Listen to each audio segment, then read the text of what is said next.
जी, वसीम साहब, ये कौन सी 26 आयतें हैं जिसको आपने रिमूव करने की अर्जी लगाई है सुप्रीम कोर्ट में? गुहार। देखिए, प्रॉफिट मोहम्मद के बाद पहले खलीफा अबू बकर, दूसरे खलीफा उमर और तीसरे खलीफा उस्मान द्वारा कुरान को कलेक्ट करके और उसको जारी किया गया एक किताबी शक्ल में।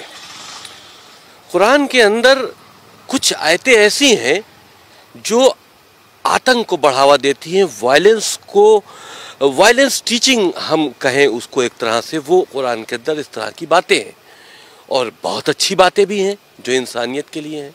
तो अल्लाह के मैसेज दो तरह के नहीं हो सकते।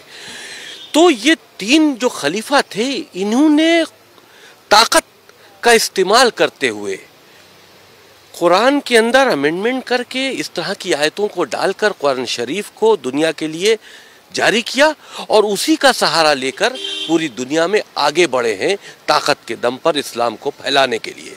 कोई भी धर्म मोहब्बत से फैलाया जा सकता है, ताकत के दम पर नहीं फैलाया जा सकता।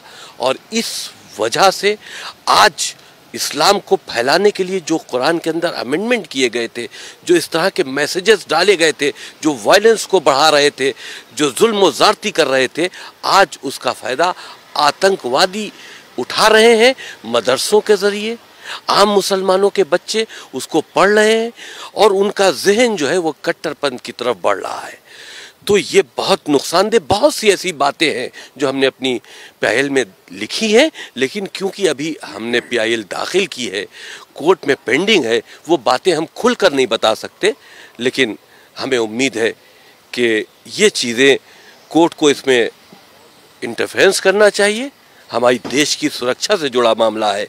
इन 26 आयतें जो वायलेंस की टीचिंग है इस्लाम के अंदर, जो पूरी दुनिया में आतंक का सबब बनी हुई हैं, इनको कुरान से रिमूव होना चाहिए। आपको लगता है कि कोर्ट ऐसे संवेदनशील मामले में, जिसमें एक फेथ से जुड़ा हुआ मामला है, उसमें मुदाखलत करेगा? ये मामला फेथ से जुड़ा नहीं है। फेथ से जुड़ा हुआ होता है इंसानियत का मामला। किसी का कत्ल कर देना फेथ से जुड़ा मामला है। आप अगर इसको फेथ से जोड़ लेते हैं तो हमको इजाजत दीजिए कि हम काफिरों का कत्ल कर दें। तो ये फेथ से जुड़ा नहीं है, ये वायलेंस टीचिंग है। ये एक तरह से आतंकी गतिविधियों में मुसलमान बच्चों को लिप्त करने की बात है और उसका सहारा कुरान मजीद से लिया जा रहा है। बहुत सी अच्छी बातें हैं कुरान मजीद में। हम तो कहते हैं कुरान मजीद को हम बैन करने की बात नहीं करते।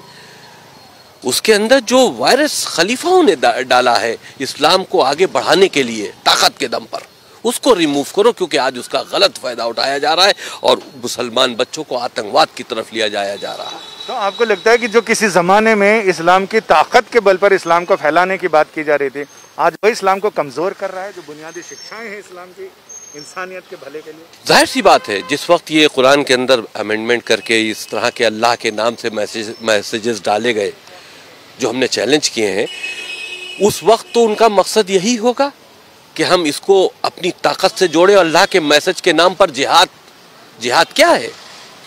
ये उस वक्त जिहाद था कि इस्लाम को फैलाना था।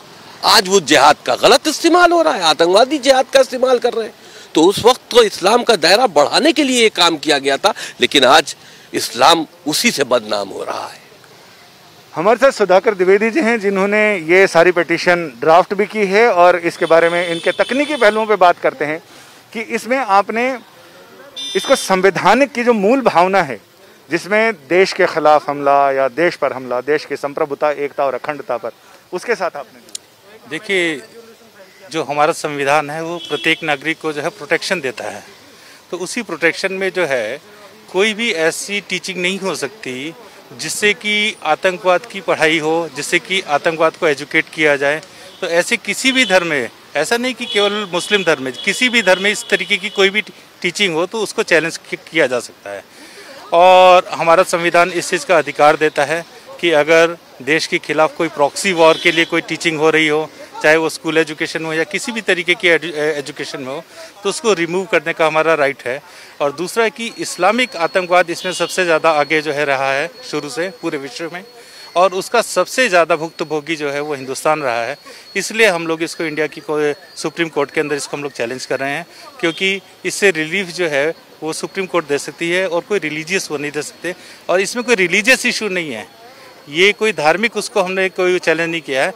हमारा केवल इसके अंदर जो मेन ग्राउंड है वो यही है कि कोई भी ऐसी टीचिंग जो आतंकवाद को बढ़ाती हो, जो ह्यूमैनिटी के लिए खतरा हो, उसको रिमूव किया जाए।